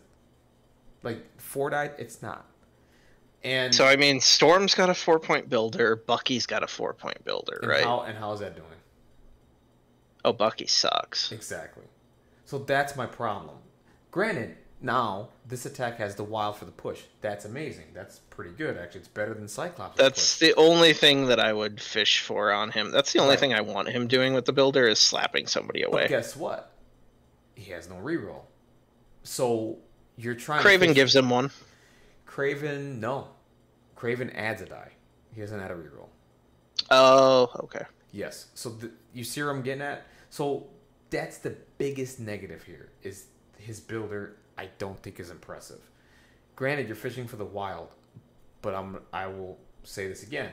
If you've ever played the Green Goblin and you try to his basic builder is 4-die. On a wild you get an Incinerate. How often have you gotten a wild? I've played Green Goblin. I rarely get that wild on 4 dice. So that's my biggest negative. And the thing is, his throw is 3 power. So if you're having a hard time building power and your only way to get it is if somebody is attacking you, now we just agreed that he's a tank, right? So if no one's doing damage to you because you're blocking really well and you can't build any power from your damage, what are you doing? Well, they're not attacking somebody else. Right, exactly. Well, they're focusing on him, and that's what you want, right? You want him to take the attention away and get points and whatever. I think he's gonna play really well in Criminal Syndicate. I'll tell you that. Like, I think putting him on a secure with Criminal Syndicate, and him being a 2-point, like him being a 2 model on a secure, would be really cool. Because now you got to deal with him, right? And always this is to score a bunch of points. Like, I like him on serums, like the serum canisters where you gain a power during the power phase. Oh yeah, no, there's definitely ways of giving him power. Absolutely. If you do that, that'd be cool. I mean, shit. Have him pick up a hammer. Yeah. No. Yeah. Absolutely. I 100%. I'm not saying that's the best use of a hammer. No, but it's an option. I think it's good. I think it's a good use for it. I mean, you go up. Oh God, you would. The best use of a hammer I've ever seen is like Carol Danvers picking up 2 of them. Oh yeah, I mean, well, anyway, I mean, Valkyrie, give her 1. I mean, look what she does, right? No, I mean just on her basic builder where she could reroll any number of dice. Oh yeah. Yeah. Oh yeah. Yeah, that's funny. But like that's my biggest pet peeve. Like, I love the 3 threat. Perfect. That's perfect. His defense, perfect. Healing factor, love it. Wall crawler, amazing. Thick hide, love it. I think that comes down. That comes down to the Jean Grey thing, though. Is you can't give him everything. No, you can't give him everything. I'm just asking for one thing. All I want to do is bump that attack die to 1, make it 5. Or if you're not gonna make it 5, and like this is where I say consistency, make it like others that have a 4-die builder, which is you guarantee 1 power. That's you. Just be consistent. Like, just be consistent. Like, this has not worked. Someone would have to really convince me why this builder is effective outside of the push. Let's just remove the push. If this was just the builder, like, how does he build power without getting attacked? Oh, he definitely builds power by getting attacked. He's Captain America. That's what I mean. Like, without getting attacked. Let's just say no one attacked him. Are you afraid of the lizard on this attack? No, I'm not. I'm telling you right now. I'm like, okay, 4-die. Good luck. That's what I would say. Good luck. That's my opinion. But I think he's solid. It's just that is the one negative. It drives me up the wall. And it's like, all right. Well, I mean, we'll see how he does. We'll see how he does. I think he's gonna be fun. Let's move on to the other. He's releasing with whom? Sorry, who's in his box? It's not Mysterio. It's Craven. Mysterio Carnage. It's Craven. Yeah, it's Craven. Go to Craven. Craven. He's a lot better than I thought he'd be. He's awesome. He's insane. He's great. Yeah, he's great. insane. The Kukri strike is amazing. Again, like here we go. So after this attack is resolved, this character gains 1 power. Granted, it's range 2. You got to get in their face, but it's 5 die. After this, yeah, but I think that's where he wants to be. Always gonna get there, fat. Because I love what his next attack does, which is awesome. So that's his range 2, gains 1 power, whatever. So his spear thrust is range 3. He gains power equal to damage dealt. Granted, it's 4 die, and he has to do damage, right? So if he's already attacked the character during this activation with a Kukri strike, he gets to add 3 dice, which is awesome. The other part of this attack that's amazing is if this character has advanced or been placed during its activation, after the attack is resolved, may advance medium, which is awesome. So all you do is move, range 3, move. You're pretty much going to be in range for Kukri strike next turn. And then you do Kukri strike, and then you just do rinse, recycle, repeat. I love that. I love that a lot. And I do love Expert Tracker, which is a 3 power cost. I think my favorite 2 things on the card are Elixir of Calypso, and that's number 2. But number 1 is Corner the Beast. I think that's oh my god, I love this guy. Corner the Beast is probably my favorite thing about him. Yeah, I love this. 2 power cost. Until the end of this activation, each time a chosen character advances or climbs, it suffers 1 damage. Yeah, this is classic Dota blood tracker where you stab somebody and the more they run away, the more damage they take. Exactly. I love that. This is Dota at its finest. Like, thanks, blood tracker. Yep, I absolutely love that. That is so good. And also, he gets to take away Wall Crawler. Yeah, I think that's super thematic for him. Absolutely. Yep. And then who's the other Spider Foes leader? No, it's just Spider Foes is Green Goblin. Oh, I thought they were getting a second one. Okay, I thought so at some point, but I thought it would have been Graven, but oh well. Anyway, yeah, it is what it is. I mean, we're stuck with that. So he's awesome. A second version of Doc Ock, maybe for Sin 6. Maybe. Next, Carnage Mysterio. For this team. Let's go with. Let's take a look at. Actually, who are we starting with? Let's start with Mysterio. Yeah. Okay. I have a hard time remembering what Mysterio does. He's so good. He's amazing. Oh my god, he's so good. He's so good. Sorry. No. It's fine. It's fine. So he moves small. I mean, he's 1/1/5, right? But we talked about it earlier that if you have to pay the 2 power to get to 1, right? So if they have the power, they can kill him really fast. But yeah, he has stealth, so you have to be within range 3. Okay. He's got stealth and he's got the Enchantress thing. The Enchantress thing. The pay 2 power. Smoke and mirrors. Smoke and mirrors where you have to pay 2. Yeah. Right, exactly. So he has those 2 things, which is awesome. Not to understate this, but he also has flight. Yeah, he has flight. Yeah. So he is dodgy. He can play really cagey and just be like, I cannot state enough. I get it. He's got a 3 range as his builder. I actually think that's perfect. And I realize like his ultimate or whatever is a 2, but I actually don't want him getting that close. Truthfully. Like it even feels weird that he has stealth. A little bit, but at the same time, like, so you're talking about 4-point builders, right? He's got 1. Yep, and this is, I'll tell you right now, he's probably not going to be, well, we'll see, right? It's just, the thing about it is, it's a psychic attack. So a lot of people's psychic defenses aren't great. So, again, this is a situation where I wish you would just say, if it's 4 die, gain 1 power. I think that's acceptable. But yeah, it's acceptable. Well, so what I feel like the biggest weakness about this is that if this attack deals damage after the attack is resolved, this character may advance the target character small. That's what's supposed to keep him safe. But 4 dice is like It's really low. unreliable. So is this better than having a wild for that effect? No. Okay. I don't. I mean, I don't know. I mean, maybe if you made it a wild. Oh, so if you made it a wild, it's entirely dependent on your dice, as opposed to Right. being dependent on your dice damage. and what your opponent rolls. Rolls, right? No, that's true. So I feel true. like I am not a mathematician, nor do I care to be.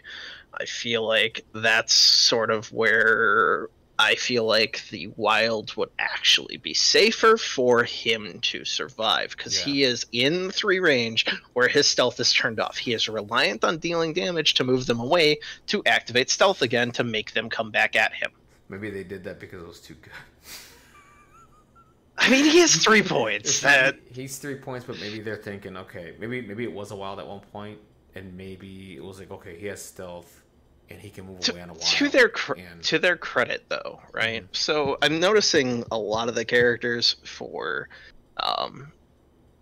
these spider foes, these new waves, don't deal a lot of damage. Well, I shouldn't say that. I should say Lizard and Mysterio are 2 very specific control pieces. This is a range control piece and then Lizard's a melee control piece. Right, and I don't think they want them dealing damage, because I feel like when they had everyone hitting for 5 across the board previously on previous releases, it was just kind of too good. Probably. And it makes sense, Quentin Beck is not like. Well, he's not he's not a right? In no world do I feel like he should be rolling 5 dice on his builder anyway. Quentin Beck is kind of a. No. And that's where like for this attack, it should, like I said, it should be the guaranteed 1 power when you do it, and that's it, right? Instead of damage dealt. But here's the thing, though. So he can build power another way, which is if he rolls 1 blank, this character gains. I'm sorry, hold on a second. Where is it? I know it's down here. Hold on a minute. Master of Illusions. Whenever this character rolls dice after the effect is resolved, he gains 1 power. So he does generate in other ways, unlike Lizard. Right. So there is something. Right. Also, he rolls Illusion or Mystic Defense when making a dodge. Right. So. Right. So I mean, that's not nothing. It's not nothing. So he can gain power other ways. So every time he rolls dice and it's a blank, he gets a power. Actually, that's really good. Yeah. I mean, how often do you roll blanks? A lot. I don't roll them that often. I think in your case, it's really good. In my case, it's mediocre. Remember that time MODOK took you to town? Yeah, I was like, great. Well, I have dice. I have dice with blank faces on them. Right, exactly. so Mysterio seems like a character for me. That's for sure. Yeah, he'll be better for you than he will be for me. Absolutely. I roll paint. Right, exactly. And the other thing is too, like what I love about this too. So they granted his defense extra poopy. So what I love about this, the Master of Illusions. So if he has to make a dodge roll, he uses psychic defense. So yeah, I mean they thought about this a decent. I was gonna say, I think he's like one of the cagiest characters in the game if you're playing him right. Like I'm really scared to see what he could do on Wakanda. Oh no, he's gonna be playing on Wakanda for sure. Well, Wakanda gives him rerolls. Yep. Yeah. Web Warriors as well. Web Warriors in the team too. If he's securing something, reroll. I more meant like the Wakandan reroll and even just having Shuri nearby for. Oh, that too. No, yeah, for Wakanda it's that. But for Web Warriors, it's okay if you have a secure, you can reroll a die. You know what I mean? So there too, he can be effective. But yeah, with Wakanda, I mean he'll be amazing with all the rerolls that he'll get, and then the fact that he can run away. I think on Wakanda you're using him for the hypnosis gas small move and tricks and traps small move. Oh, absolutely. That's all you're going to be doing. And that's all I care about. That's all you care about. That's all you're going to be doing. That's all I care about. And it's going to be annoying, and it's going to be awesome, and I'm going to love every minute of it. God, could you imagine if he was 2 points? Oh, he'd be. I mean, Actually, you know what? They might as well have made him 2 because the only 2-pointer we take in this fucking game is Okoye. So I don't. That's not true. I take Widow. I don't take any other 2-pointer in the game. The only is Toad 2 points? Toad's 2 points, but I take Toad. Yeah. If I play Brotherhood, yeah. But I'm talking. Oh no, I play X-Men with Toad on 2 points. Yeah, you can take Toad. Yeah. Every list I've made, Okoye's made it. Man, that's the one that I don't take. Weirdly enough, you should. I took the last time I took Okoye was I took Okoye and stuck him next to MODOK. Yeah, that's all you do. That's all you do, dude. Okoye killed Thanos. I don't know if you ever watched that. I don't know if you watched the last league's finals. Okoye killed Thanos. Like straight up, like roll the fuck ton of great dice and just kill Thanos outright. And not just that. I mean, you got to think about all the bodyguards that she's doing and how tanky she is. Like, there's. I don't know. I bodyguard once with her, and she almost died taking a shot for MODOK. See, look what you said there. Almost died. Did she die? No. She went down to 1 health in 1 hit. Go. That's all you need. That's all you need. You don't need more than that. Like, that's enough.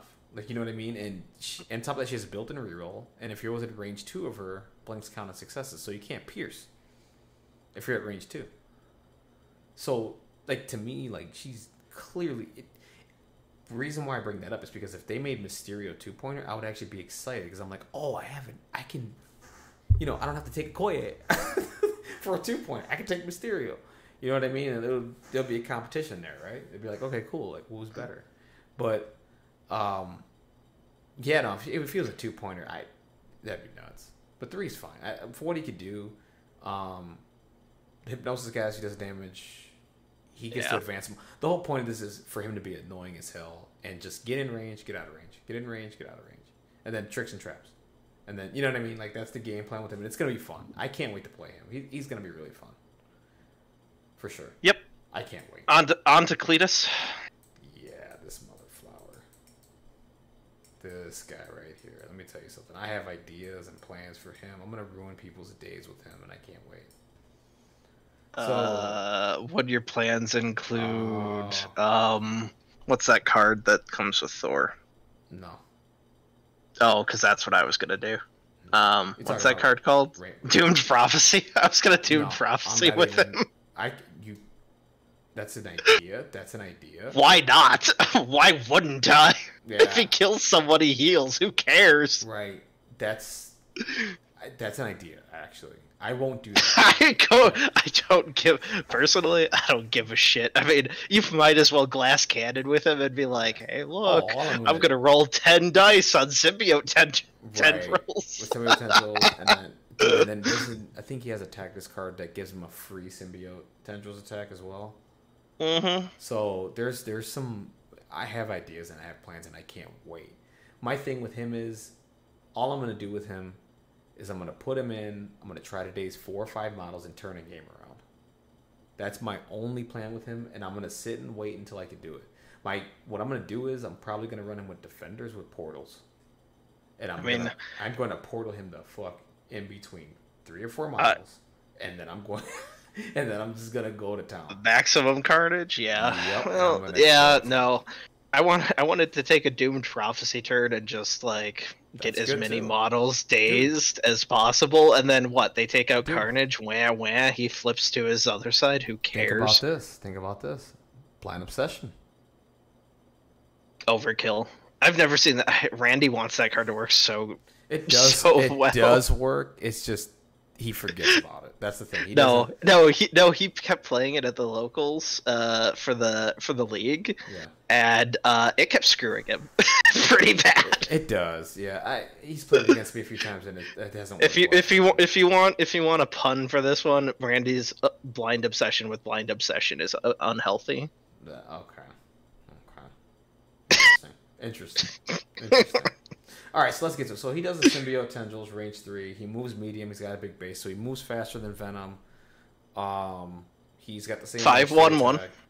5/1/1. He's not as good defensively as Venom, but that's not the point with him. The point with him is he's a glass. He's cannon. all in. He's all in. He's all in. You don't overextend him ever. If you overextend him,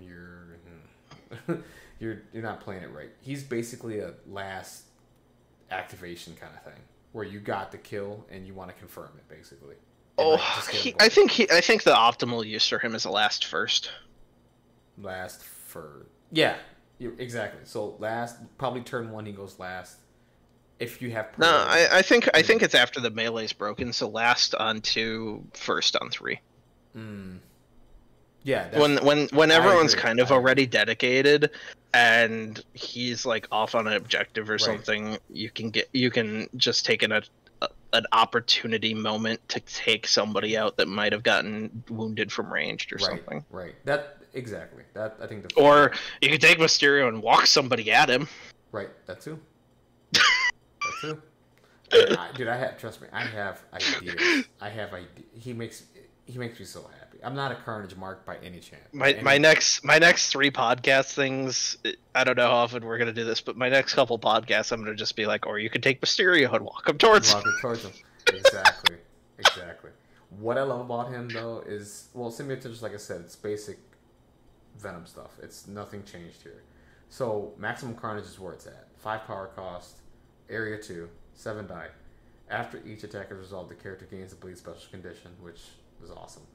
But on a hit wild, after each attack is resolved, deal 1 damage to each other enemy character within 2 of this character. So you can, if you hit the wild hit each time on an attack, you're effectively now this is overkill, but you're effectively doing, let's say you hit it 3 times. You got 3 characters around you and you hit this 3 times. Which is, probably unlikely, right? But if you do, you're doing 3 damage per character. I think it's that unlikely. I don't think it's that unlikely. No, it's not unlikely, but I mean, dice are dice, right? Like, you're not banking on this to hit 3 times, is what I mean. It's like... I mean, if I've got Doomed Prophecy on him and I'm rolling 12, damn right. Damn right that's gonna happen.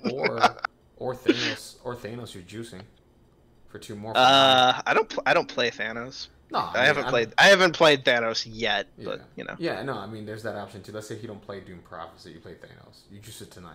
So now 9 dice, you need a wild hit.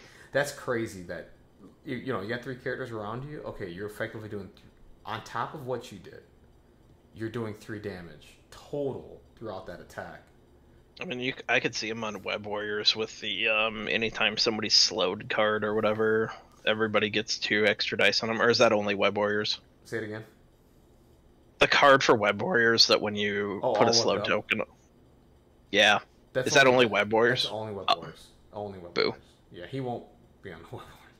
But no, this. I mean, it's crazy. I love Maximum Carnage. It's awesome. It's 5 power cost too. You should be able to get there pretty fast if you're killing people with Carnage. But I got ideas for him with Defenders. Trust me. So during the next, now he has Sadistic Glee, which is 2 power. So during the next attack action made by this character, this turn, add 2 dice to his attack roll. So you already found a way. He already has a built-in way to give himself attack dice.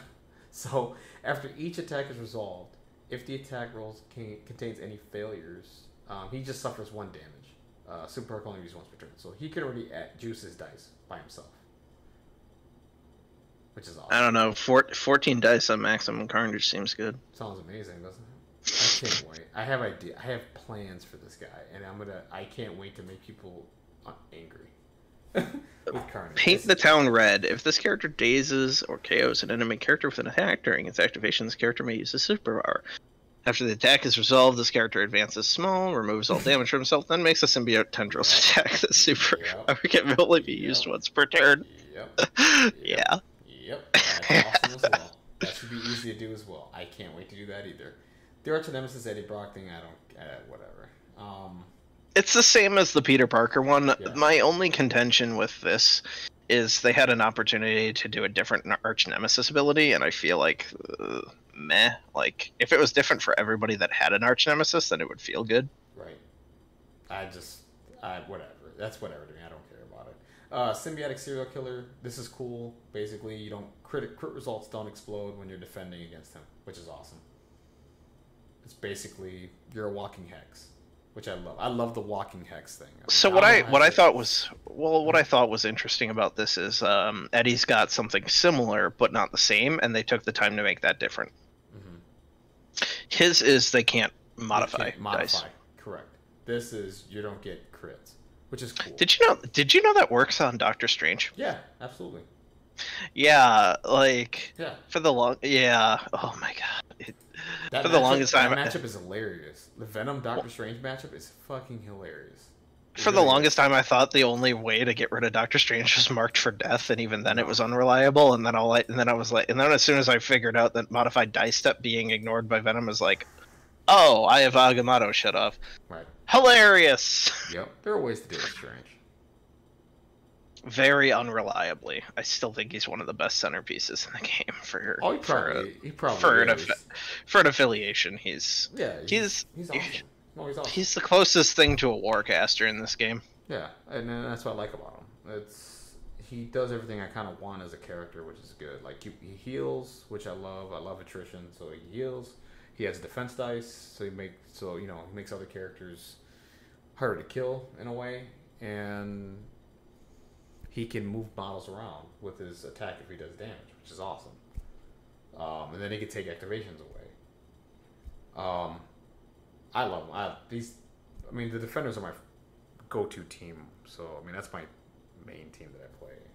So he's awesome, and I can't wait. And that's the thing about Carnage is like if somebody were to hit him with an energy or psychic, I can help him out with Strange. You know what I mean? That's my idea with him, and I just cannot. Oh my god, I'm gonna have so much fun. It's gonna be great. It might not even be optimal, and I'm not gonna care. I'm gonna be like, here's Carnage. Now you're all gonna die. You're all gonna die right now, and I'm gonna love every minute of it. Or I fail, and then you kill Carnage. That's how life goes.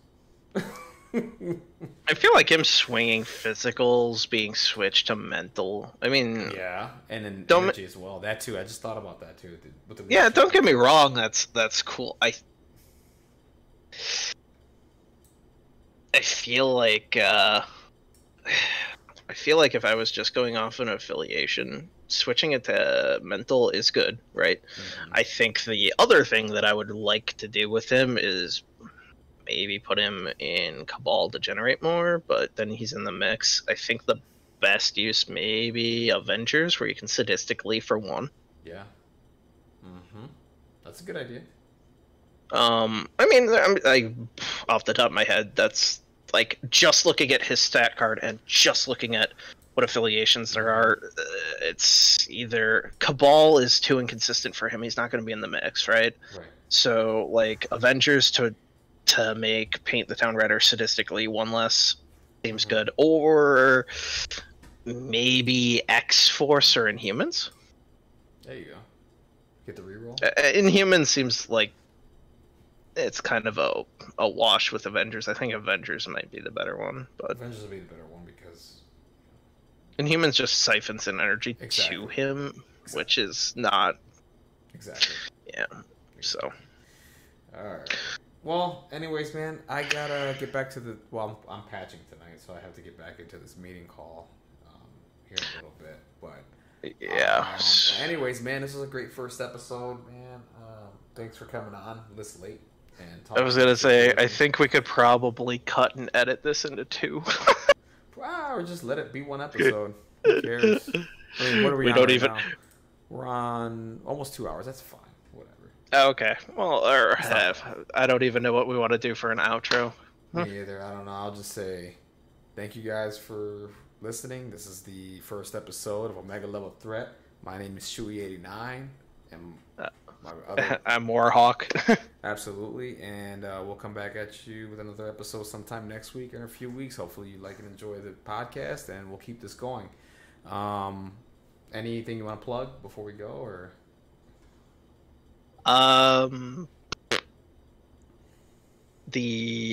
nothing I'm working on, but the new D&D Dark Alliance game came out. Nice. It's not really in the vein of the old ones at all. It's not an ARPG. It's closer to a third-person action title. It has a little bit of like a 3D fighter feel to it with like really, really specific timings. It's kind of a third-person action loot game. Been looking forward to it for about a year. It dropped this week, and you know, I'm not plugging the game, but I'd say if there's a demo, god damn, it is so good. It really is. Awesome. Well, I got nothing to plug. I mean, I got our tournament this weekend that I'm gonna be hosting at Gamers Realm. Yeah, I was gonna make that, and then I was like, never mind. Work sucks. It's all good. Don't worry, man. There'll be others. Yeah, but how often do I get to like show up and Modoc you? I know. It's been a while. It's been a long time. Everybody Modocs me. It's great. I love it. Yeah. All Anyways, right, man. All right, guys. You guys have a wonderful day. Tune in for the next episode. Hopefully, next week or the week after. Who knows? Maybe we'll have another guest. We'll see what happens. I don't know. Let's get Randy on the show. Absolutely. Let's get Randy on. He'll be entertaining. He'll be fun. All right. Later, everyone. Man. Take it easy, guys. Have a good one.